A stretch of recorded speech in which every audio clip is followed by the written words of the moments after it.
A sad day for the families and friends of passengers aboard the AirAsia flight that went missing on Sunday. During the search for the plane carrying 162 people on board, bodies were recently found off the coast of Indonesia in the Java Sea. Many relatives of the passengers were staying at an airport crisis center when the bodies were found. Some had to be taken away after collapsing from grief. According to a representative of the Search and Rescue Agency, the retrieval of bodies and aircraft will be difficult since waves in the area reach almost 10 feet high. On Sunday, the plane lost contact with air traffic control only 5 minutes after requesting a higher altitude during bad weather and being denied. Some aviation experts have unconfirmed theories that the plane was moving too slow in the strong weather, causing the plane to stall. A GE spokesman for the plane's engine manufacturing said that the plane did not have real-time engine diagnostics or monitoring. As of now, an investigation is still underway. Anger and frustration over missing planes has caused air travel advocates to speak out. They want to know how an airliner can go missing in the age of the GPS. Malaysian-affiliated airliners had 3 flights go missing just this year alone. The Malaysian flight that went missing back in March sparked the International Civil Aviation Organization to work on tracking systems with the International Air Transport Association. A deadline was vetoed earlier this month by IATA board members that would have deployed current tracking systems within the next 12 months.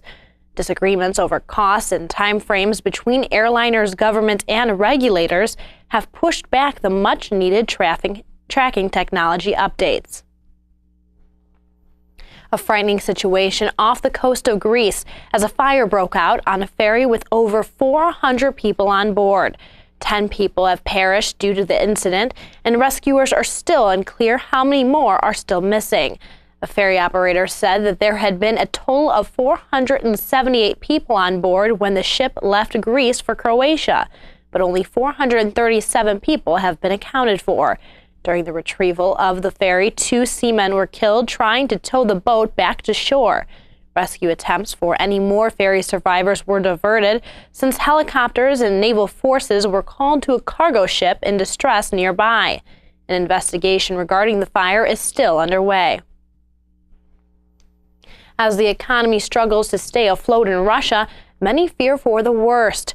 Russia's main source of income is from oil, and it's continuously dropping in price, now at a global price of $57 a barrel. A Russian government official said that if spending isn't cut soon and oil prices continue to drop, then Russia could face a deficit of more than 4 trillion rubles, or $71 billion. Due to harsh economic sanctions from the West, banks and firms in the country have lost money from international markets and now are pulling from their reserves. Earlier this month, when oil took a large plunge, the ruble fell as low as 20% against the dollar. Former Russian Finance Minister Alexei Kudrin said that to come out of the crisis, the government and the president should settle the conflict with leading powers. Although Russian President Vladimir Putin has come under scrutiny for the current economic slump, his approval rating still remains at above 80%, according to the Russian government. Just as the U.S. declares an end to the 13-year war in Afghanistan, the Taliban declares their own victory. A representative for the militant organization says that the recent conclusion to the Afghan war was a clear indication of defeat and disappointment by the International Security Assistance Force. The Taliban has also made a statement that the remaining U.S. troops will be expelled and that they will reinstate their Islamic government system. This last year has been the most violent year in Afghanistan since the beginning of the war in 2001. More than 4,600 Afghan forces were killed in 2014, along with attacks that left many injured and 4 dead just this last weekend. A crippling government and violence in the country has left many citizens fearing for the future of Afghanistan. Flooding in Malaysia continues as nearly 250,000 people flee the area for safety. The Malaysian government has been ridiculed this week for its slow reaction time to help those in need. Many citizens are upset that a state of emergency was not declared sooner amid the chaos surrounding the natural disaster. Monsoons hit Malaysia annually, but this season has caused the most rainfall in nearly 10 years. Floodwaters have only receded in one of the 8 states affected. Thailand has also had an estimated 10,000 people evacuated from their 5 provinces that still remain underwater. One of Africa's smallest countries is facing fear from a militant coup after shots rang out in the capital city. The presidential capital in Banjul, Gambia, was under heavy fire this week while the president is out of town.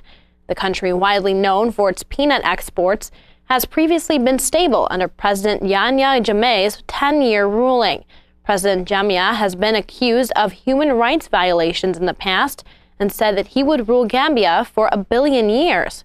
Gambia's government recently issued a statement this week showing that the country's stability may be weakening due to rumors in the area that said that peace and calm continue to prevail in Gambia. An officer for the city said that the gunman wanted to overthrow the regime. Details continue to be investigated into the shooting. The right-hand man to India's Prime Minister Modi has been acquitted this week of recent charges. Amit Shah was accused of everything from kidnapping, extortion, and even murder. According to the judge who presided the case, said that it mostly relies on the statements of witnesses, which are hearsay in nature. Shah has been praised in the past by party workers for being efficient and having a sharp political mind. Family members of the victims allegedly killed by Shah are angry with the ruling, calling him wrongly protected.